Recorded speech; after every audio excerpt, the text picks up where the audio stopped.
Good morning વિદ્યાર્થીઓ.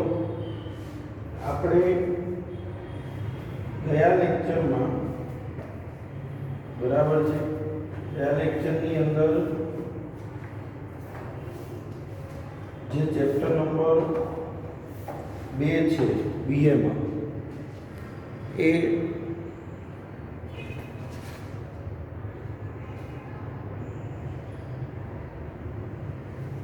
પૂર્ણ કર્યું હતું.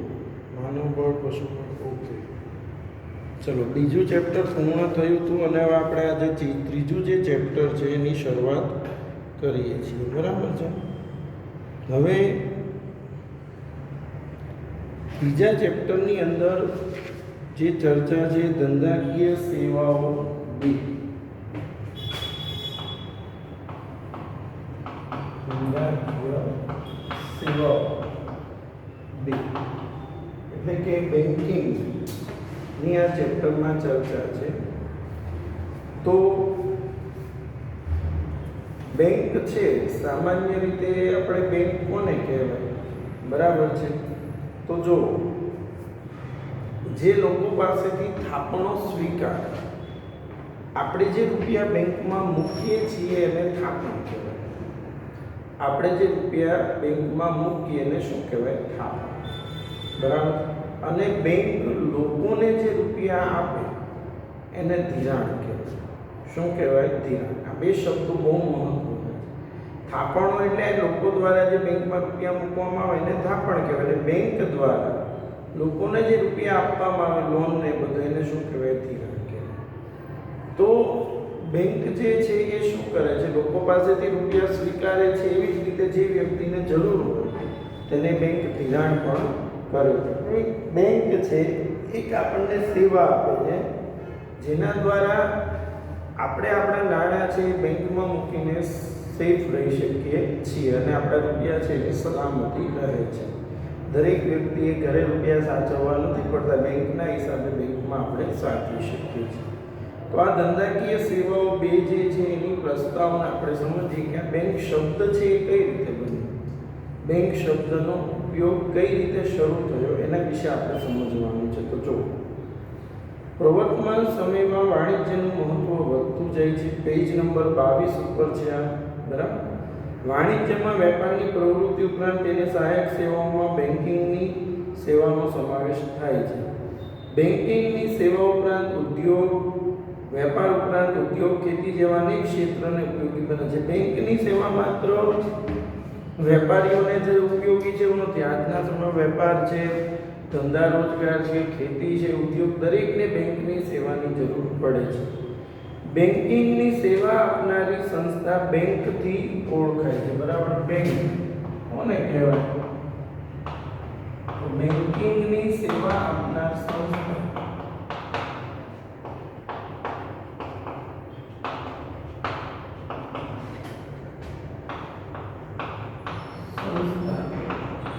ને બેંક કહે છે.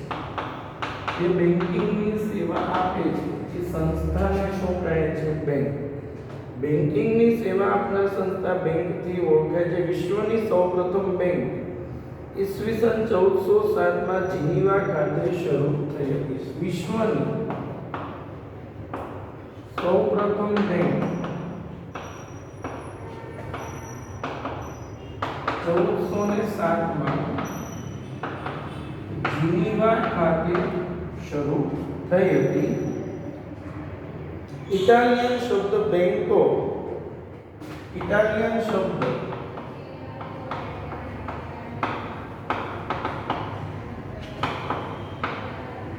બેંકો, આ ઇટાલિયન શબ્દ બેંકો પરથી બેંકો બેન્ચ પરથી બેંક શબ્દની ઉત્પત્તિ થઈ છે. એટલે કે આ બેંકો એટલે કે બેન્ચ અને બેન્ચ ઉપરથી આ શબ્દની ઉત્પત્તિ થઈ છે. આમ તમને કહું ને કે ઇટાલી અને ફ્રાન્સની અંદર એ સમયે જે નાણાંના ધીરધારનું કામ કરતા, નાણાં ધીરધાર એટલે ઉછીના આપવા, એ લોકો આ કામ છે ને એ લાકડાની પાટલી એટલે કે બેન્ચ ઉપર બેસીને કરતા અને આ બેન્ચ ઉપરથી બેંક શબ્દ આવ્યો હોય એવું માનવામાં આવે છે. બરાબર. તો જો ઇટાલિયન શબ્દ બેંકો બેન્ચ પરથી બેંક શબ્દની ઉત્પત્તિ થઈ છે. બેંકની પ્રવૃત્તિઓના પુરાવાઓ પ્રાચીન સમયમાં પણ જોવા મળે. આ શબ્દનો ઉદ્ભવ રોમન સામ્રાજ્યમાં થયો હતો. બરાબર, આ શબ્દનો જે ઉદ્ભવ છે એ કોના સામ્રાજ્યમાં?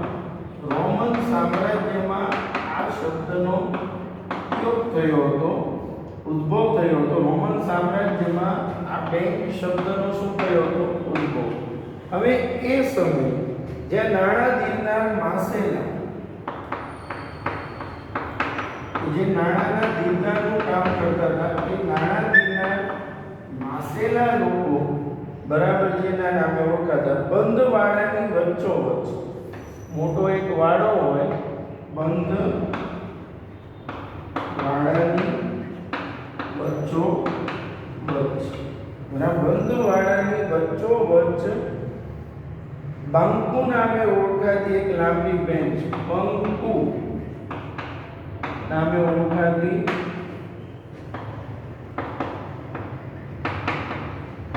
એક લાંબી બેન્ચ, અને એ બેન્ચ પર પોતાની નાનકડી કામચલાઉ દુકાનો નાખતા. આ બેન્ચ ઉપર પોતાની નાનકડી અને કામચલાઉ દુકાનો નાખતા, જેના પરથી બેંકો અને બેંક શબ્દની ઉત્પત્તિ થઈને એના ઉપરથી બેંક શબ્દ આવ્યો છે. ફરીવાર બેંકની આખી હિસ્ટ્રી સમજીએ. બેન્કિંગની સેવા આપનાર સંસ્થાને બેંક કહે છે. વિશ્વની સૌપ્રથમ બેંક 1407માં જીનીવા ખાતે સ્થપાઈ હતી. ઇટાલિયન શબ્દ બેંકો એટલે કે બેન્ચ શબ્દ પરથી આની ઉત્પત્તિ થઈ હોય એવું માનવામાં આવે છે. સૌપ્રથમ વખત બેંક શબ્દનો ઉપયોગ રોમન સામ્રાજ્યમાં થયેલો હતો. એ સમયે માસેલા લોકો નાણાં ધીરનાર, જે માસેલા લોકો જે નાણાંનું ધીરનારનું કામ કરતા, એટલે કે ઉછીના આપવાનું, તે લોકો બંધ વાડાની વચ્ચોવચ્ચ, આખો મોટો વાડો એની વચ્ચોવચ્ચ બંકો નામની બેન્ચ ઉપર, બંકો જે બેન્ચ કહેવાય, એના લાંબી બેન્ચ પર બેસીને આ કામ કરતા હતા, અને એ રીતે બેંક શબ્દ આવ્યો હોય એવું માનવામાં આવે છે. એટલે આ બેંક શબ્દની ઉત્પત્તિ, બરાબર છે. બેંકનો અર્થ, હવે બેંકનો અર્થ શું છે? બેંકનો અર્થ યાદ રાખો. રિઝર્વ બેંક ઓફ ઇન્ડિયાએ જે વ્યાખ્યા આપી છે કે બેંક કોને કહેવાય, તો કે માંગવામાં આવે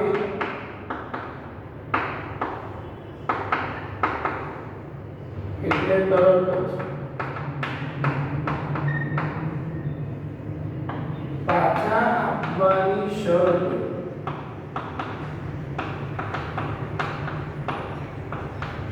લોકો પાસેથી આપણો સ્વીકારતી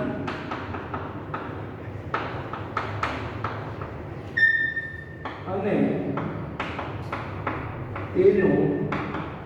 ધિરાણ કે રોકાણ કરતી સંસ્થા ને બેંક કહે છે. માગવામાં આવે એટલે તરત જ પાછા આપવાની શરતે લોકો પાસેથી થાપણો સ્વીકારતી અને તેનું ધિરાણ કે રોકાણ કરતી સંસ્થાને બેંક કહે છે. માગવામાં આવે એટલે તરત જ પાછા આપવાની શરતે. બેંકમાં તમે રૂપિયા મૂકો છો, જ્યારે તમારે જરૂર પડે બેંકમાં જઈને કહો કે મારા ખાતાના રૂપિયા મારો ઉપાડો, બેંક ક્યારેય ના નથી પાડતી. એટલે માગવામાં આવે ત્યારે તરત જ પાછા આપવાની શરતે બેંકે, આપણે જ્યારે રૂપિયા મૂકીએ ત્યારે બેંકે આપણને એ શરત આપી છે કે ભાઈ તમારે જ્યારે જરૂર પડે ત્યારે લઈ જજો.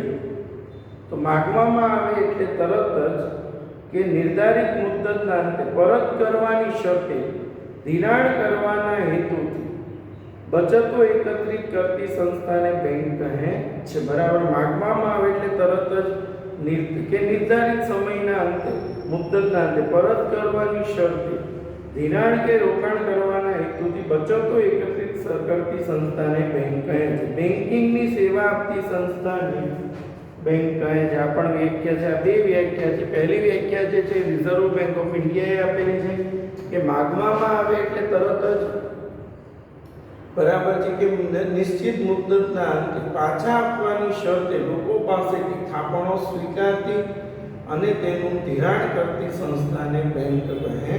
એટલે બેંક આપણી પાસેથી જે થાપણો સ્વીકારે છે એનું અન્ય વ્યક્તિને ધિરાણ કરે છે. બરાબર છે. તો આ બેંકનો અર્થ છે. હવે આપણે આગળ વધીએ તો કાર્યો. બેંકના કાર્યો થાપણો સ્વીકારવી અને રોકાણ કે ધિરાણ કરવું. બેંકના મુખ્ય બે કાર્યો છે. એક થાપણો સ્વીકારવી, બીજું ધિરાણ કે રોકાણ કરવું. બરાબર. વર્તમાન સમયમાં આ કાર્યો ઉપરાંત અન્ય કાર્યો પણ બેંક કરે છે. બેંક સેવાઓનો વિકાસ ખૂબ જ થતો જાય છે અને તેની સેવાઓમાં પણ વૈવિધ્ય જોવા મળે છે. બેંકના બધા કાર્યોની યાદી બનાવવી મુશ્કેલ છે. બેંકના કાર્યોને મુખ્ય કાર્યો અને ગૌણ કાર્યોમાં વિભાજિત કરી શકાય છે. બેંકના જે કાર્યો છે એને એક મુખ્ય કાર્યોમાં અને બીજા ગૌણ કાર્યોમાં વિભાજિત કરવામાં આવે છે. તો આપણે હવે આ બેંકના કાર્યો સમજીએ છીએ. બેંકના કાર્યો મુખ્ય કાર્યો અને ગૌણ કાર્યો. બરાબર છે.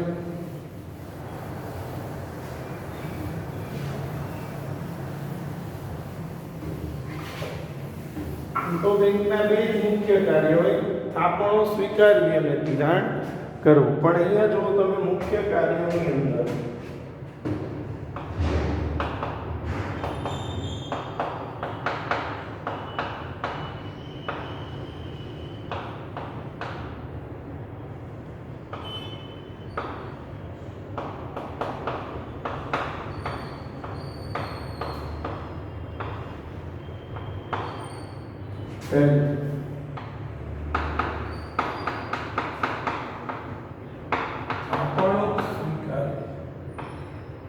બેંક છે એ લોકો પાસેથી થાપણો સ્વીકારે છે. બરાબર છે. એટલે કે લોકો પાસેથી પૈસા સ્વીકારે છે. આપણે લોકો જે બેંકમાં રૂપિયા મૂકીએ છીએ એને થાપણો સ્વીકારી કહેવાય. હવે બેંક થાપણો કઈ રીતે સ્વીકારે છે એની આપણે શીખવાનું છે. આપણે એમાં ચાર વસ્તુ શીખવાની છે. બચત ખાતું, ચાલુ ખાતું, રિકરિંગ ખાતું અને બાંધી મુદતનું ખાતું. અહીંયા આપણને ચાર રીતે થાપણો સ્વીકારે એટલું જ આપ્યું છે. ખાતાના પ્રકારો છે, આગળ પ્રકારોમાં આવે છે ત્યારે શીખશું.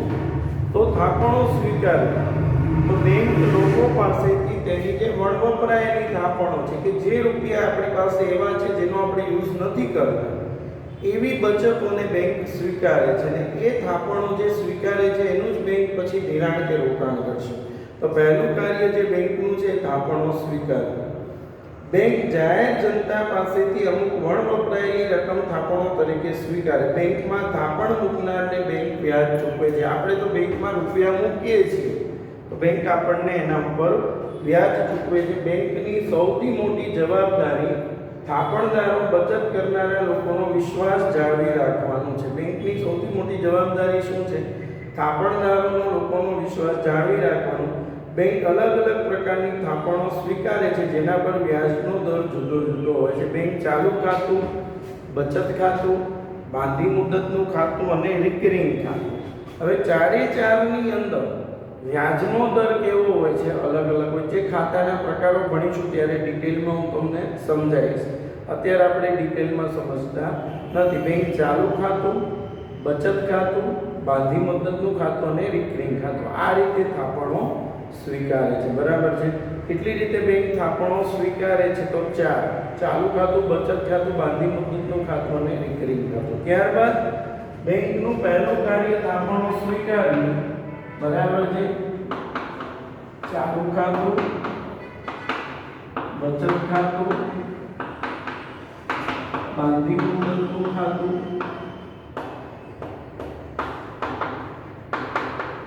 અને રિકરિંગ ખાતું. ત્યારબાદ જે શીખવાનું છે, પહેલું થાપણો સ્વીકારવું, બીજું ધિરાણ. જો બેંક લોકો પાસેથી જે થાપણો સ્વીકારે એનું ધિરાણ કરે છે. ધિરાણ કરે એટલે જે વ્યક્તિને નાણાંની જરૂરિયાત છે, પછી એ ખેડૂત હોય, વેપારી હોય કે ઉદ્યોગપતિ હોય, કોઈ પણ વ્યક્તિ કે જેને લોનની જરૂર છે, જેને પૈસાની જરૂર છે ને જે બેંકમાં જાય છે કે ભાઈ મારે પૈસાની જરૂર છે, મને લોન આપો, એવા દરેક વ્યક્તિને બેંક લોન આપે છે. તો બેંકનું બીજું કામ જે છે ધિરાણ કરવું. બેંક વિવિધ પ્રકારના ખાતાઓ દ્વારા થાપણો સ્વીકારે. આમ થાપણો દ્વારા બેંક મેળવેલ નાણાંનું અન્યત્ર ધિરાણ કરે છે. બરાબર. જો બેંક આપણી પાસેથી થાપણો સ્વીકારે તો આપણને વ્યાજ આપે. હવે તમે સમજો, જો બેંકે રૂપિયા આમનામ રાખે તો બેંકને નુકસાન થાય. રૂપિયા રાખવાના અને પાછું વ્યાજ આપવાનું, એટલે બેંક શું કરે, આપણને ઓછું વ્યાજ આપશે અને એ જ નાણાં બીજાને ધિરાણ કરશે અને ત્યાંથી વધુ વ્યાજ વસૂલ કરે. અહીંયા એક પ્રશ્ન આવે છે, બેંક એ નફો કરતી સંસ્થા કે પેઢી છે? સમજાવો. આપણે શું જવાબ આપવાનો? બેંક જ્યારે લોકો પાસેથી થાપણો સ્વીકારે છે ત્યારે તેને ઓછું વ્યાજ આપે છે અને આ જ નાણાં બેંક જ્યારે ધિરાણ કરે છે ત્યારે બેંક વધુ વ્યાજ વસૂલ કરે છે. આ બે વ્યાજ વચ્ચેનો તફાવત, એમાંથી બેંક ખર્ચા કાઢે છે અને નફો કરે છે. એટલે બેંક એ નફો કરતી પેઢી કે સંસ્થા છે. જો બેંક લોકો પાસેથી થાપણો સ્વીકારે ત્યારે બે લોકોને ઓછું વ્યાજ આપે, એ જ નાણાંનું બેંક શું કરે, ધિરાણ કરે ત્યારે ઊંચું વ્યાજ વસૂલ કરે. આ બે વ્યાજ વચ્ચેનો તફાવત, એમાંથી બેંક ખર્ચા કાઢે છે અને નફો કરે છે. એટલા માટે બેંક એ નફો કરતી પેઢી કે સંસ્થા છે એવું કહી શકાય. એટલે બેંકે પહેલા તો થાપણો સ્વીકારે, લોકોને વ્યાજ આપે છે. આ જ નાણાંનું બેંક શું કરે છે, ધિરાણ. તો જો બેંક થાપણો સ્વીકારીને બચતદારને વ્યાજ આપે, તેથી થાપણદારોને ચૂકવાતા વ્યાજના દર કરતાં વધુ દરે નાણાં જરૂરિયાતવાળી વ્યક્તિઓને ધિરાણ કરે છે. વ્યાજના દરના તફાવતમાંથી બેંક નફો મેળવે છે. બેંક નીચે મુજબ ધિરાણ કરે છે. એક, લોન દ્વારા. હવે લોન દ્વારા આપણે વાત કરીએ તો બેંક છે એ વેપારીઓને, ઉદ્યોગપતિઓને કે પછી સામાન્ય માણસને જેને પૈસાની જરૂર છે એને લોન આપે છે.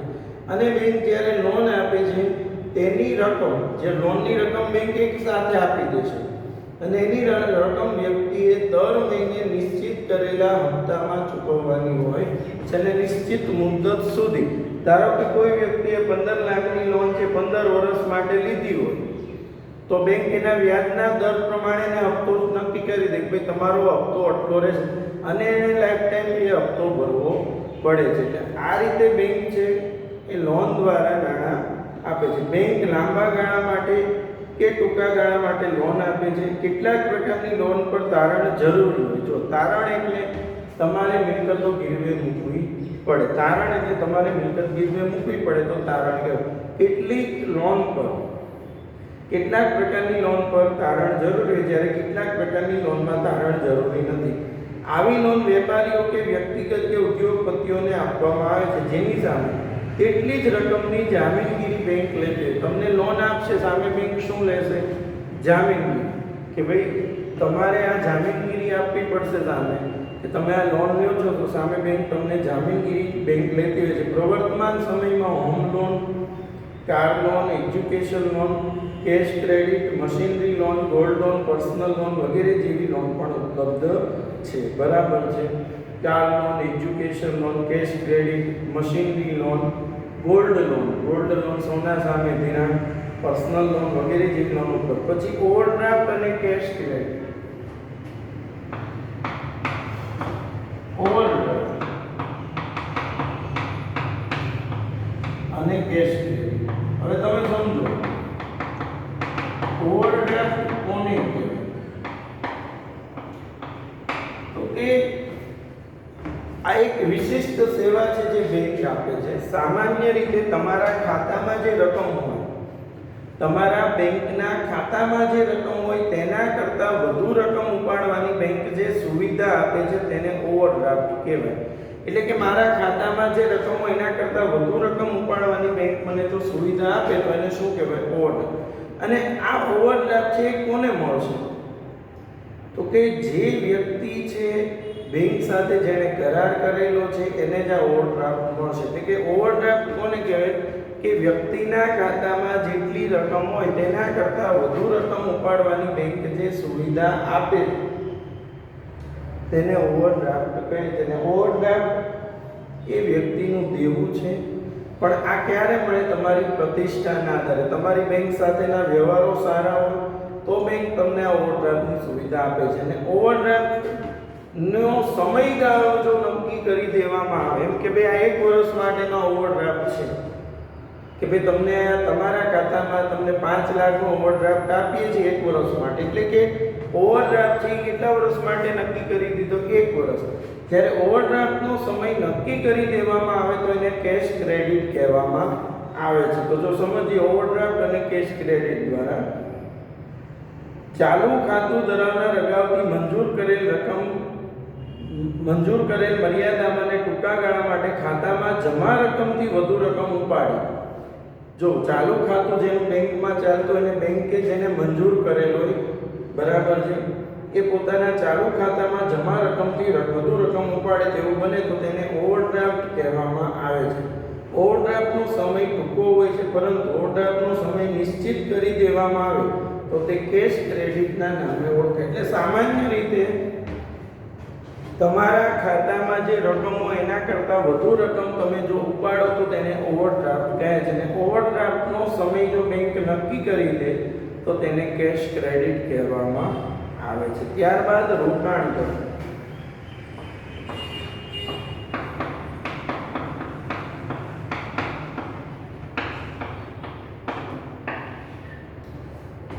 પહેલું કામ છે બેંકનું થાપણો સ્વીકારવી, બીજું ધિરાણ કરવું અને ત્રીજું રોકાણ કરવું. રોકાણ કરવું એટલે શું? જો યાદ રાખો,